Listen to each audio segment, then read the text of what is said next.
देखो पिछली क्लास के अंदर हम आपको रेजिस्टेंस के बारे में पढ़ा रहे थे, रेजिस्टेंस नहीं सॉरी ओम्स लॉ के बारे में पढ़ा रहे थे, जहां पे आपको हम समझाए थे कि ओम्स लॉ यानी कि potential difference is directly proportional to क्या होता है, करंट होता है। ठीक है, ये चीज देखे थे हम लोग। आज इसको फुल्ली डिस्क्राइब करेंगे और आगे की कहानी हम लोग फिर स्टार्ट करेंगे। तो सबसे पहले क्या किया कि देखो आप एक क्या कर रहे थे, मान लो एक कोई मेटालिक शीट लिए, कॉपर का शीट ले लिया, इसको एक बैटरी से जोड़ा। कोई दूसरा लड़का क्या किया, एल्युमिनियम का शीट ले लिया और इसको बैटरी से जोड़ दिया, सेम बैटरी से। मान लो 5 वोल्ट बैटरी था, यहां भी 5 वोल्ट बैटरी था। और यहां पे फिर क्या किया, आयरन का शीट ले लिया, आयरन का कोई कंडक्टर ले लिया और उसको भी 5 वोल्ट बैटरी से जोड़ दिया। ठीक, आप जानते हैं जैसे ही किसी इलेक्ट्रॉनिक डिवाइस को, देखो ये रेजिस्टेंस का चिन्ह है, रेजिस्टेंस मतलब कोई भी रुकावट, आप इस बीच में बिजली पंखा लगा दीजिए, बल्ब लगा दीजिए, आयरन लगा दीजिए, कुछ भी लगा दीजिए, ये सिंबल है रेजिस्टेंस का। तो जरा सोचो, अब हम आपको एक चीज पिछले क्लास में बताए थे, यहां पे थोड़ा सा हम आपको समझा देते हैं, देखिएगा। ओम क्या किए थे कि मान लो कोई एक इलेक्ट्रॉनिक डिवाइस है जिसको 5 वोल्ट बैटरी से जोड़े, ठीक, या 20 वोल्ट बैटरी से जोड़े, सॉरी 5 वोल्ट बैटरी से जोड़े, तो मान लो इसके अंदर करंट डेवलप हो गया 10 एम्पियर का। कितना करंट डेवलप हो गया, 10 एम्पियर का। कहने का मतलब, अब यहां गौर से देखो, V बाय आई जब आप निकालेंगे तो V बाय आई कितना हो जाएगा, तो 5/10 कितना हो गया सर, 1/2 हो गया। अब वो ओम क्या किए, यहां पे V को 5 नहीं लेके 10 वोल्ट ले ली। जैसे 10 वोल्ट ले लिया तो करंट ऑटोमेटिकली सेट होकर जानते हो कितना आ जाएगा, 20 आ जाएगा। यानी कि अब अगर V के जगह पे हम 10 रखे और I के जगह पे हम 20 रखे तो कट के फिर देखो कितना आ गया, 1/2 आ गया। ऑटोमेटिकली अगर करंट को हम नहीं छेड़छाड़ कर रहे हैं, हम सिर्फ बैटरी को बदल रहे हैं, इस 10 वोल्ट के बदले में फिर हम बदल के क्या कर दिए, 30 वोल्ट कर दिए। जैसे ही तुम 30 वोल्ट बैटरी इसके अंदर जोड़ोगे, इसके अंदर जो करंट बनेगा जानते हो, 60 एम्पियर का करंट बहाना शुरू हो जाएगा ऑटोमेटिकली। इसका मतलब यहां जब V बाय आई रेशियो निकालेंगे, यानी कि 30/60, तो ऑटोमेटिकली ये एकदम आ रहा है। ये कुछ चीज जैसे ही उसको दिखाई दिया, उसके दिमाग में एक झटका लगा, क्या कह रहे, ये तो जानते हो V और I का रेशियो हमेशा क्या आ रहा है, कांस्टेंट आ रहा है। यानी कि अगर हम पोटेंशियल को बदल रहे हैं तो करंट खुद को ऑटोमेटिकली एडजस्ट कर लेता है।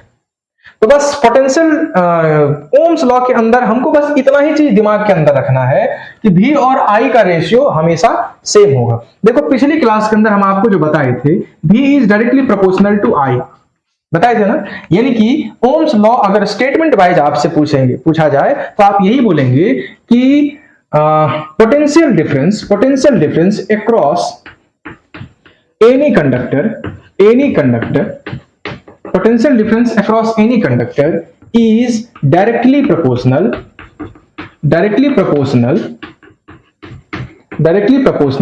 to current। एक बात का खास ध्यान रखना है, provided temperature is same। Temperature को हमको क्या रखना है, कांस्टेंट रखना, टेम्परेचर इज कांस्टेंट। ठीक है, क्योंकि जानते हो टेम्परेचर को बदलने से, अभी जब हम रेजिस्टेंस के बारे में आपको बताएंगे तो वहां देखना कि टेम्परेचर जैसे बदलते हैं तो रेजिस्टेंस बदलना शुरू हो जाता है। टेम्परेचर रेजिस्टेंस टेम्परेचर पे डिपेंड करता है, तो जैसे ही टेम्परेचर बदलेंगे रेजिस्टेंस बदलना शुरू हो जाएगा। इसीलिए ये ओम्स लॉ वैलिड कब है, जब तक टेम्परेचर आप कांस्टेंट रखते हैं। आ रही बात समझ में। स्टेटमेंट वाइज तो इतना रखना है याद, पर अगर इन जनरल दिमाग के अंदर हमको रखना है तो क्या याद रखेंगे, ये सब झारखंडों से एकदम लटका झटका, कुछ दिमाग के अंदर नहीं रखना है। याद क्या रखना है कि भैया ओम्स एक ही बात को डिसाइड किए कि V और I का रेशियो हमेशा सेम होगा। तुम पोटेंशियल बदलो, करंट ऑटोमेटिकली अपने आप को ऐसा एडजस्ट कर लेगा कि रेशियो हमेशा सेम आए। याद रखिएगा, जबकि आप कंडक्टर सेम रखे हैं, यानी कि ये जो वायर ले रहे हैं, अगर कॉपर का वायर लिए तो कॉपर का ही वायर लेंगे। अगर जैसे ही कॉपर के बदले में, इसीलिए हम तीनों केस को हम बाहर लिखे हैं, अभी समझाएंगे तुमको। कहने का मतलब, अगर किसी भी वायर के अंदर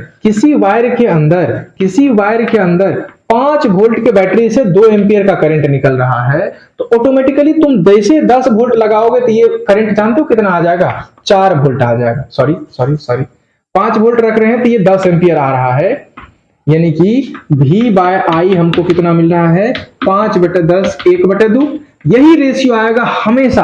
आप कितना भी पोटेंशियल रख लीजिए, जैसे ही पोटेंशियल का वैल्यू 10 देंगे तो करंट ऑटोमेटिकली 20 आ जाए ताकि ये कट के 1/2 आ जाए। जैसे ही हम पोटेंशियल का वैल्यू 30 रखेंगे तो करंट का वैल्यू ऑटोमेटिकली 60 आ जाएगा ताकि कट के 1/2 आ जाए। जैसे ही हम पोटेंशियल का वैल्यू 70 रखेंगे, जैसे ही हम V का वैल्यू 70 रखेंगे, करंट का वैल्यू ऑटोमेटिकली 140 आ जाएगा ताकि कट के कितना आ जाए, 1/2 आ जाए। कहने का मतलब V/I जो होगा ये हमेशा क्या होगा, कांस्टेंट होगा। आ रही बात समझ में? अब इसी को हम ग्राफिकली थोड़ा सा समझते हैं और तब हम आएंगे ये अलग अलग वायर पे। थोड़ा यही समझा देते तब हम ग्राफ पे चलेंगे। देखो, अब जैसे तुम देखा, हम तो ये एजम्पशंस लिए हैं कि किसी भी, ये मान लो कॉपर का वायर है, कॉपर के वायर में V और I का जो रेशियो आता है वो हमेशा 1/2 आया।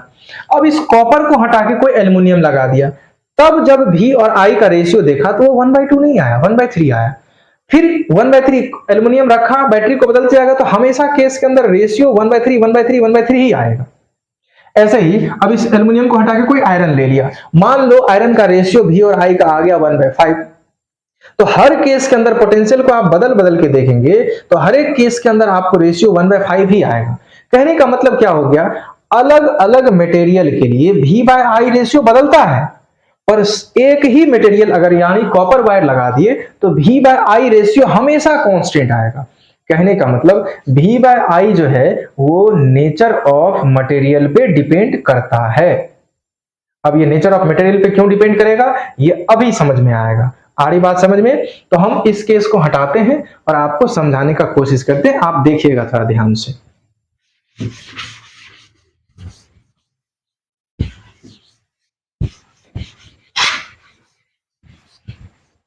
अब देखो, कोई भी, मान लो ये कंडक्टर है और ये कंडक्टर है कॉपर का, इसको बैटरी से जोड़े, इसको हम बैटरी से जोड़े, और यहां जो V/I रेशियो आया, ये जो कांस्टेंट रेशियो आया, इसी कांस्टेंट को हम बोल देते हैं रेसिस्टेंस। V/I इसी को हम लोग क्या बोलते हैं, R से डिनोट करते हैं, यानी कि रेसिस्टेंस इसको बोलते हैं। ठीक है। अच्छा, एक बात और यहां समझ लेना है, यूनिट ऑफ रेसिस्टेंस क्या होगा, यूनिट ऑफ रेसिस्टेंस को हम बोलते हैं ओम। क्या बोलते हैं, ओम। लिखते हैं इस तरीके से। आ रही बात समझ में? अब देखो, अब ये जो V/I है ना, ये जो V/I है, जब इसी को डिफरेंशियल फॉर्म में पढ़ेंगे तो आप पढ़ते ये slope, V versus I graph का slope, V versus I graph का स्लोप क्या देगा हमको, रेसिस्टेंस। क्या देगा हमको, रेसिस्टेंस। ध्यान देना, अगर हम ग्राफिकली इस चीज को देखें तो ग्राफिकली अगर हम बात करेंगे, graphically V versus I graph का स्लोप क्या देगा, रेसिस्टेंस देगा। क्या देगा, रेसिस्टेंस देगा। V वर्सेस I ग्राफ का स्लोप हमको क्या देगा, रेसिस्टेंस देगा। ओके, अब चलो हम इस थोड़ा सा ग्राफ को, अच्छा एक बात और थोड़ा समझते हैं। ये जो रेसिस्टेंस आ रहा है, अब देखो ये कॉपर है, कॉपर के अंदर इसके मेटल आयन होंगे, कॉपर आयन होंगे, और साथ साथ इलेक्ट्रॉन होंगे। अब ये बैटरी है, बैटरी का काम क्या है, पोटेंशियल क्या करता है, एनर्जी देता है। किसको, इलेक्ट्रॉन को, यानी कि एक्स्ट्रा एनर्जी सप्लाई करता है। अगर इलेक्ट्रॉन को मन ही, जैसे आपको सिखाए थे कि यानी यहाँ पे इलेक्ट्रॉन है और जैसे ही वो बैटरी से जुड़ेगा एकदम सडनली अटेंशन मोड में आ जाएगा, कौन पीछे से धक्का दे रहा है हमको। जैसे ही उसके दिमाग में कोई पीछे से धक्का दे रहा है, भागना शुरू करेगा। जैसे ही भागना शुरू करेगा तो ये मेटालिक आयन से टकराएगा। अब जरा सोचो, मेटालिक आयन से टकराएगा, किसी के अंदर मेटालिक आयन बहुत ज्यादा है, बहुत ज्यादा मेटालिक आयन है, तो ये टक्कर क्या होगा, बहुत तेज होगा। ये बहुत तेज टक्कर जैसे ही होता है, आप जानते हैं जैसे कॉलिजन होता है दो सब्सटेंस के बीच में, जैसे ही कॉलिजन होता है लॉस ऑफ एनर्जी होता है ना, या एनर्जी के फॉर्म चेंज होते हैं। लॉस ऑफ एनर्जी कहना यहाँ ठीक नहीं होगा, एनर्जी चेंज होगा। अब इसको इन जनरल समझो, जैसे अपने क्लास के अंदर दो बच्चा, कौन कौन, जेठा और अंशु। अब जेठा अगर अंशु को जैसे एक थप्पड़ मार दिया या कुछ भी बोल दिया, एकदम अंशु बन बना के एकदम फायर हो गया। तब हम पीछे से जैसे हम आए एकदम लाल पीला होना शुरू, कुछ बोल नहीं रहा लेकिन लाल पीला होना शुरू हो जाएगा। होता है कि नहीं होता, मुंह फुला के एकदम हनुमान जी बन जाता है। तो ऐसा ही सिचुएशन होता है। अब वहीं पे ऋषभ इंस्टेंट एक्शन, तुरंत कुछ बोला, अब सर जब तक आएंगे तब तक पकड़ के धो दिया। तो हर तरीके के लोग होते हैं, होता है कि नहीं होता। तो यही चीज हम समझते हैं कि यानी कि कॉपर और यानी कि मेटालिक आयन अब देखो तीन तरह के मेटल को खास करके आप देखते होंगे, जैसे नाइक्रोम। नाइक्रोम को जैसे ही हम एनर्जी देंगे ना पीछे से, और नाइक्रोम के साथ इलेक्ट्रॉन का जैसे टक्कर होना शुरू हो, एकदम मुंह फुला के लाल हो जाता है, हनुमान जी की तरह। जैसे मुंह फुला के लाल हो जाएगा तो हम लोग उसको क्या करते हैं, जैसे रूम हीटर में उसको इस्तेमाल कर लेते हैं, या फिर घर में खाना बनाने के लिए इसको इस्तेमाल कर लेते हैं, जो हीटर होता है। टंगस्टन जो बल्ब होता है, उसको जैसे आप एनर्जी देंगे तो उसके अंदर जो रेसिस्टेंस होता है, वो रेसिस्टेंस उसको लाइट एनर्जी में कन्वर्ट कर देता है। वो जो ये जो इस दोनों के बीच में टक्कर होता है, टक्कर होने के बाद जो एकदम एनर्जी का एकदम दोनों के बीच में ट्रांसफर होता है, तो वो क्या करता है, लाइट एनर्जी में कन्वर्ट हो जाता है। इसीलिए उसको हम लोग बल्ब के अंदर यूज कर लेते हैं। अब दो चार चीज हम समझेंगे, किसी भी चीज का कितना मेल्टिंग पॉइंट होना चाहिए, बॉइलिंग मेल्टिंग पॉइंट क्या होना चाहिए, इस बात को हम समझेंगे। लेकिन इस चीज को अभी थोड़ा सा हम पहले इस बात को समझ लेते हैं कि हाँ, यह V बाय I रेशियो हमेशा क्या होगा, कांस्टेंट होगा, और हर वायर का अपना अपना होगा। कॉपर का कुछ अलग होगा, आयरन का कुछ अलग होगा, एल्युमिनियम का कुछ अलग होगा। समझ रहे बात को? तो ये जो V बाय I हो रहा है ना, इसी को हम ग्राफिकली अगर समझेंगे तो V वर्सेस I ग्राफ का स्लोप हमको क्या देगा, रेजिस्टेंस देगा। अब जरा समझना, मान लो ये है I और ये है V, हम दो स्लोप लेते हैं, देखिएगा ध्यान से।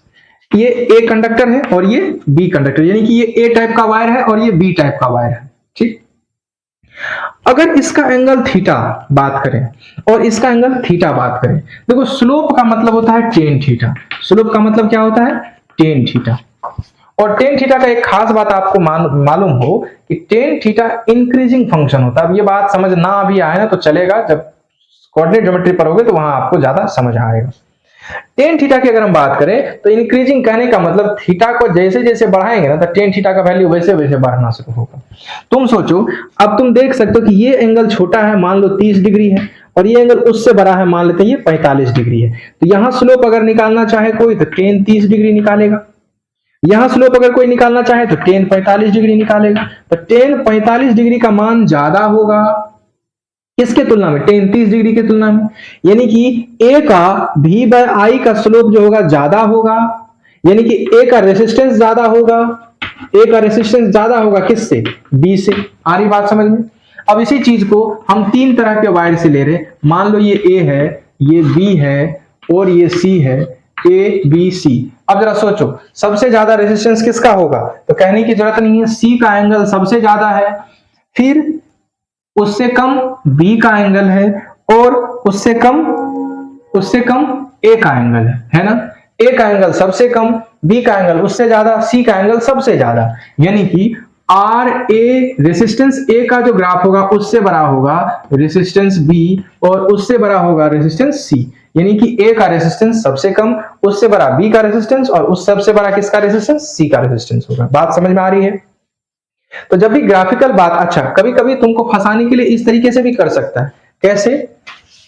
देखो एक चीज हमेशा याद रखिएगा, यहां जो हम एंगल ले रहे हैं किससे ले रहे हैं, आई वाले ग्राफ से ले रहे हैं। किससे ले रहे हैं, आई वाले ग्राफ से ले रहे हैं। कभी कभी तुमको उल्टा दे देगा, जैसे अभी तक देखो इस पे हम आई लेते थे, इस पे हम भी लेते थे, इस बार हम इसी पे आई ले लेते हैं, इसी पे भी ले लेते हैं, कोई दिक्कत नहीं है।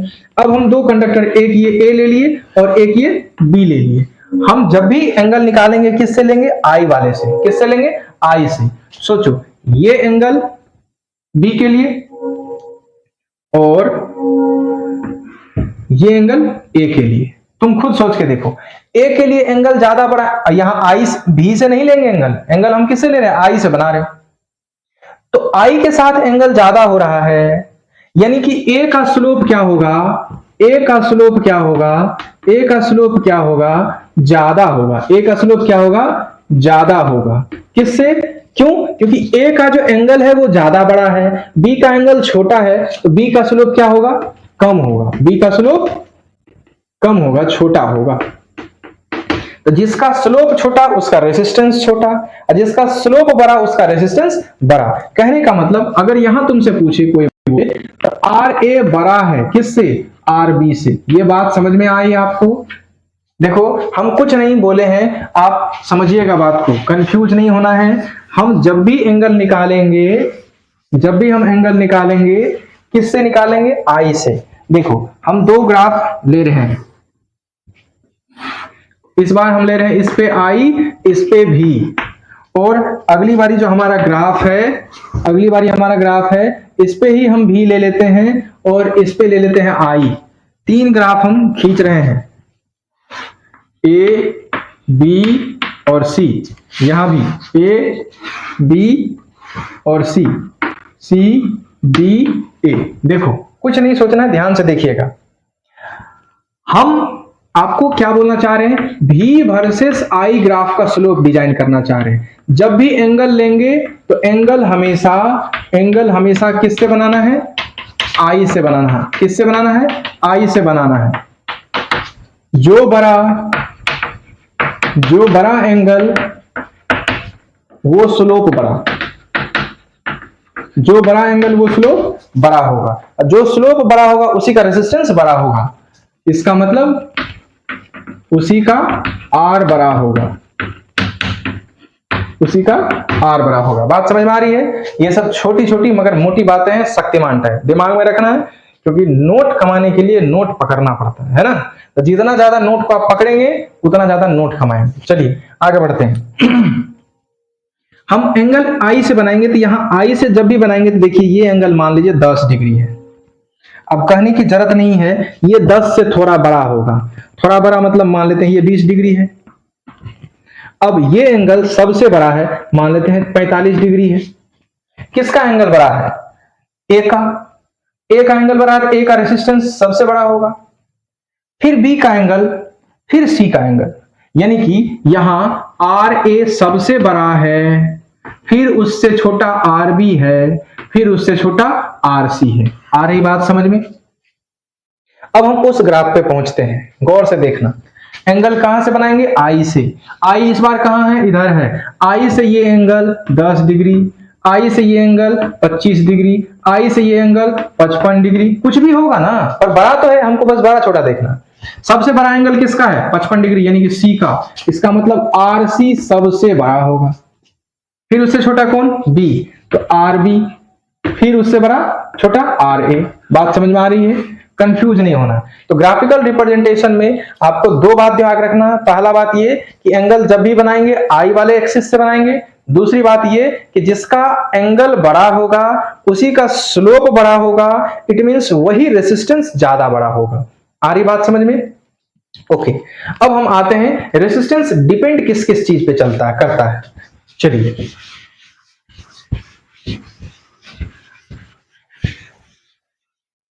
कहने का मतलब हो गया फैक्टर्स अफेक्टिंग द रेजिस्टेंस। अब हमारा जो हेडिंग होगा फैक्टर्स अफेक्टिंग द रेजिस्टेंस अर्थात आर। अब थोड़ा सोचो ध्यान से, एक बात तुमसे हम पूछते हैं। एक हम पतला सा पाइप ले लेते हैं, ठीक। दूसरी बात, एक हम उसी चीज का मोटा सा पाइप ले लेते हैं, कोई दिक्कत? यानी कि इसका एरिया इतना बड़ा है और इसका एरिया इतना बड़ा है। अब कहने की जरूरत नहीं है कि इस एरिया से ये एरिया बड़ा है। अगर मान लो इस एरिया को हम ए बोलते हैं तो हो सकता है ये इसका 2 गुना है, इसका एरिया 2a हो गया। तुम खुद सोच के देखो, ये बात है कि दोनों सेम मटेरियल है, सेम मटेरियल है, दोनों के अंदर ऑब्स्ट्रक्शन जो भी होगा, जैसे इलेक्ट्रॉन फ्लो कर रहा है, इलेक्ट्रॉन के फ्लो होने में इसके अंदर का जो एटॉमिक आयंस होंगे वो उसको रोकेगा, ये बात है, चलो मान लिया। पर एक बात बताओ, मेटालिक आयन तो इसमें होगा, लेकिन इसमें ढेर सारा पावर इलेक्ट्रॉन को देने के लिए जगह है। इतने जगह से इसके अंदर पोटेंशियल जा रहा है, यहां पे इतना जगह से इलेक्ट्रॉन पोटेंशियल जा रहा है। ज्यादा पावर कहां मिलेगा, इसमें या इसमें? ज्यादा पावर कहने की जरूरत नहीं, इतना दूर से इलेक्ट्रॉन को पावर मिलेगा। यानी कि जिसका एरिया बड़ा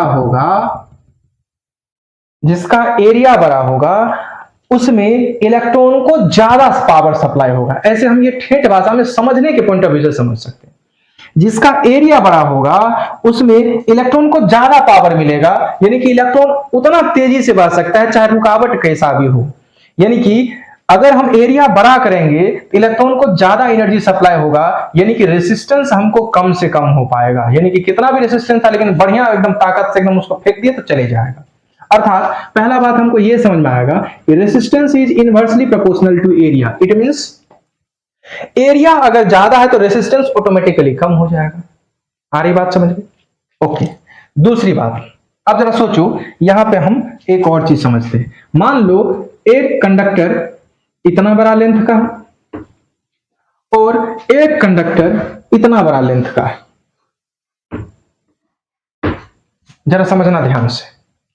अब तुम सोचो, डिस्टरबेंस यहां पे इतना दूर में होगा, इलेक्ट्रॉन जो टकराएगा आयनिक एटॉमिक आयन से, ये इतना दूर का, इतना बड़ा कंडक्टर है तो इतना ही दूर में ये टकरा पाएगा। ओके, यहां पे वही मटेरियल का इलेक्ट्रॉन जो मेटालिक आयन से टकराएगा, यहां से यहां तक पूरा एकदम एकदम उससे लड़ाई झगड़ा करते हुए जाएगा। तो यहां तक ही इसमें इस कंडक्टर के अंदर इतना ही दूर लड़ाई करना पड़ा, लेकिन इस कंडक्टर में यहां से लेकर यहां तक लड़ाई करना पड़ा। यानी कि यहां रेजिस्टेंस कम होगा, यहां पर रेजिस्टेंस क्या होगा, ज्यादा होगा। ज्यादा लंबा अगर लड़ाई चलेगा तो क्या होगा, मारपीट ऐसे लेके कपार फोड़ाफोड़ी तक पहुंच सकता है। यहाँ कम देर तक लड़ाई चलेगा तो हो सकता है 2-4 मुक्का मारा, शांत हो गया, बहुत होगा तो 1-2 गाली पड़ देगा, और क्या होगा। कहने का मतलब यहां लेंथ मान लो 4 गुना था, जितना ज्यादा लेंथ होगा उतना ज्यादा रेजिस्टेंस होगा, अर्थात रेजिस्टेंस लेंथ की तुलना में डायरेक्टली प्रोपोर्शनल हो जाएगा। जितना ज्यादा लेंथ उतना ज्यादा रेजिस्टेंस, लेकिन एरिया के टर्म में जितना ज्यादा एरिया उतना कम रेजिस्टेंस, जितना कम एरिया उतना ज्यादा रेजिस्टेंस। बोलो बात समझ आ रही है कि नहीं आ रही है? ओके, ये दो बात तो हमको समझ में आ गया। अब देखिए एक टर्म और आता है, हम आपको थोड़ी देर के लिए पर क्या बताए थे कि factors depend upon the nature of material. कहने का मतलब क्या हो गया, जैसे आयरन के वायर में देखिए V/I रेशियो मान लो 1/2 आया, तो कॉपर वायर में V/I रेशियो 1/3 आ सकता है, आयरन एल्यूमिनियम वायर में V/I रेशियो 1/9 आ सकता है, कुछ भी आ सकता है। यानी कि हर वायर के अंदर क्या हो रहा है, V/I रेशियो अलग अलग आ रहा है। इसका मतलब कुछ तो है ऐसा चीज, कुछ तो है ऐसा चीज जो V/I रेशियो को कंट्रोल कर रहा है। तो ये डिपेंड करता है उसके नेचर पे, यानी कि वो जो मटेरियल है उसके नेचर पे।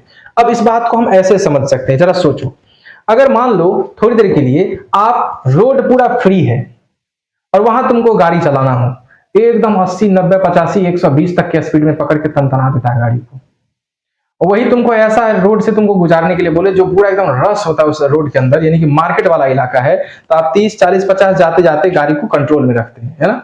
भीड़ भाड़ वाले इलाके से अगर तुमको गुजरना है तो वहां गाड़ी का स्पीड कम होगा, होगा कि नहीं होगा। अगर किसी खाली सड़क पे तुमको जाना है तो ऑटोमेटिकली गाड़ी का स्पीड क्या हो जाता है, बढ़ जाता है। कहने का मतलब क्या हो गया, कुछ मटेरियल ऐसे होते हैं जहां भीड़ भाड़ कम होता है, वहां रेसिस्टेंस क्या होता है, कम हो पाता है। पर कुछ ऐसे मटेरियल होते हैं जहां पे भीड़ भाड़ ज्यादा होता है, तो वहां रेसिस्टेंस क्या होगा, ज्यादा ऑफर होगा। ये जो नेचर ऑफ मटेरियल है ना, इसी को बोलते हैं रेसिस्टिविटी। कहने का मतलब क्या है, और ये हर मटेरियल का कांस्टेंट होता है, फिक्स होता है, हर एक मटेरियल का, चाहे आप कितना लंबा चौड़ा ले लीजिए उस मटेरियल को। जैसे एल्युमिनियम का वायर लिए, इसका रेसिस्टिविटी मान लो 4 ओम मीटर है, तो ये एल्युमिनियम का वायर इतना बड़ा लो, इतना बड़ा लो, इतना बड़ा लो, 4 ओम मीटर ही होगा। यानी कि किसी भी वायर का जो नेचर होता है वो बिल्कुल सेम होगा, चाहे कितना बड़ा छोटा वायर ले लीजिए, कोई दिक्कत का बात नहीं है। अब जरा सोचो, इस दोनों चीज को अगर हम एक साथ कंबाइन करना चाहें, ये कंडीशन फर्स्ट है और ये कंडीशन फर्स्ट है, तो हम इसको लिख सकते हैं R is proportional to L into 1/A। Of course लिख सकते हैं सर। और थोड़ा खुश हो जाएंगे, R is proportional to L/A लिख सकते हैं सर। थोड़ा और खुश हो जाएंगे और इस प्रोपोर्शनलिटी साइन को हटाएंगे और एक नए कांस्टेंट से मल्टीप्लाई करेंगे, जिस कांस्टेंट का ही नाम है क्या, रेसिस्टिविटी। क्या नाम है इसका, रेसिस्टिविटी। और यही डिपेंड करता है नेचर ऑफ मटेरियल पे, नेचर ऑफ मटेरियल पे, ठीक है ना। ये जो भीड़ भाड़ का इलाका था और ये कम भीड़ भाड़ का इलाका था, तो ये नेचर ऑफ मटेरियल पे डिपेंड करता है, कौन, रेसिस्टिविटी। तो वही रेसिस्टिविटी, इस प्रोपोर्शनलिटी साइन को हटाते हैं, एक कांस्टेंट लगाते हैं रो। रो लिखते कैसे हैं, तो थोड़ा स्टाइल मार के लिखते हैं रो, ये हो गया रो, ठीक है। अब यहां छोटा था तो थोड़ा सट गया, संभाल लेना, है ना। तो रो L/A ये हमारा हो गया रेसिस्टेंस का फार्मूला। कहने का मतलब देखो, रेसिस्टेंस ऊपर है, लेंथ भी ऊपर है, यानी कि रेसिस्टेंस लेंथ के डायरेक्टली प्रोपोर्शनल हो गया। ऊपर वाला ऊपर से डायरेक्टली प्रोपोर्शनल, नीचे वाला नीचे से डायरेक्टली प्रोपोर्शनल, लेकिन ऊपर वाला नीचे से इनवर्स रिलेशन, नीचे वाला ऊपर से इनवर्स रिलेशन। आ रही बात समझ में, यानी कि रेसिस्टेंस लेंथ के डायरेक्टली प्रोपोर्शनल होगा। आ रही बात समझ में, रेसिस्टेंस एरिया के डायरेक्टली प्रोपोर्शनल होगा, सॉरी इनवर्सली प्रोपोर्शनल होगा, कोई दिक्कत, ओके। अब हम यहां तक पहुंच गए, तो अब कुछ बात और कर लेते हैं, जरा समझ लो। पहला हमारा एक दो चीज समझ लेते हैं कि अगर हम बात करें factors affecting the resistance, factors affecting the resistance, तो पहला क्या आ गया? पहला हो गया लेंथ। कैसे? तो सर रेसिस्टेंस डायरेक्टली प्रोपोर्शनल है किसके? लेंथ। दूसरा हमको क्या मिल गया? एरिया ऑफ क्रॉस सेक्शन, वही जो एरिया जिससे करंट इलेक्ट्रॉन पास करता है, जिससे पोटेंशियल उसके अंदर जाता है, उसको बोलते हैं एरिया ऑफ क्रॉस सेक्शन। यानी कि रेसिस्टेंस इनवर्सली प्रोपोर्शनल था किसके? एरिया ऑफ क्रॉस सेक्शन का। तीसरा चीज क्या देखा तुम? नेचर ऑफ मटेरियल, जो कि क्या होता है? रो होता है, जो हर एटम के लिए, हर मटेरियल के लिए फिक्स होता है, अपना अपना वैल्यू लेके आता है। ठीक है, चाहे वो वायर कितना भी लंबा, बड़ा, छोटा, मोटा, तगड़ा, कैसा भी हो। आ रही बात समझ में? फिर हम बात करते हैं क्या? अगला बात आता है टेम्परेचर। अब देखो ये टेम्परेचर की जो बात है ना, ये आपको एक्चुअली में पढ़ना है 12th के अंदर। आप पढ़ेंगे RT, यानी कि किसी खास टेम्परेचर पे जो रेसिस्टेंस होता है वो R0 into 1 plus alpha into delta T के बराबर। ये पढ़ना नहीं है आपको, ज्यादा प्रेशर दिमाग के ऊपर नहीं देना है। यानी कि टेम्परेचर जैसे ही अदला बदली करेंगे, बढ़ाएंगे घटाएंगे, तो रेसिस्टेंस बढ़ घट जाता है। ठीक है, अब कैसे बढ़ता घटता है, ये 12th क्लास के अंदर अगर तुम साइंस पढ़े और फिजिक्स पढ़ा तो वहां पे आपको नजर आएगा। अभी आपको फैक्टर्स अफेक्टिंग में सिर्फ इतना ही याद रखना है, क्या? कि temperature is resistance depends upon temperature. आ रही बात समझ में? ओके, तो अब ये सारी चीज हमको समझ में आ गया सर। अब हम बात करते हैं, थोड़ा सा समझिएगा कि क्या, अब जरा सोचो, हम दो तरह के कंडक्टर लेते हैं। मान लो एक कंडक्टर है जिसका एरिया A है, लेंथ L है। अब हम दूसरा कंडक्टर ले लिए जिसका लेंथ हो गया हमारा L/2 और एरिया हो गया हमारा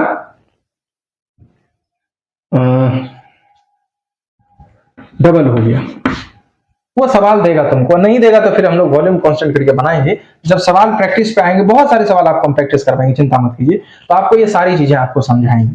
देखना, ये एरिया ऑफ क्रॉस सेक्शन है और इसका लेंथ L है। मान लो ये A है और ये B है। अगर हम तुमसे पूछे RA बराबर कितना होगा, तो सर रो, अच्छा ये A मटेरियल की बात करें, अगर ये कॉपर का मटेरियल है तो ये भी कॉपर का ही मटेरियल है। बस अंतर क्या हुआ, कॉपर का एक कंडक्टर लिए जो पहले L लेंथ का था, area of cross section A था, उसी कॉपर वाले कंडक्टर का अब हम खींच के लेंथ कर दिए, यहां थोड़ा यार आधा लेंथ किए तो कंडक्टर छोटा होगा कि बड़ा होगा? हाँ, लेंथ को हम आधा कर दिए, L/2 कर दिए और एरिया हमारा डबल हो गया। ठीक है, तो अगर हम बात करें, इसको हम B बोल देते हैं, दोनों है लेकिन कॉपर का ही, याद रखिएगा, सेम मटेरियल का दोनों बना हुआ। तो अगर हम बात करें RA बराबर, तो रो L/A बोलेंगे सर। ठीक, अगर हम RB बोलना चाहें तो इसके लिए क्या बोलेंगे, रो L के जगह क्या लिखना होगा, L/2 और एरिया के जगह क्या लिखना होगा, 2A। इसी को थोड़ा अच्छा से लिखे तो रो L/ ये 2 नीचे आ जाएगा इंटू 2A। कहने का मतलब रो L/4A लिखना होगा।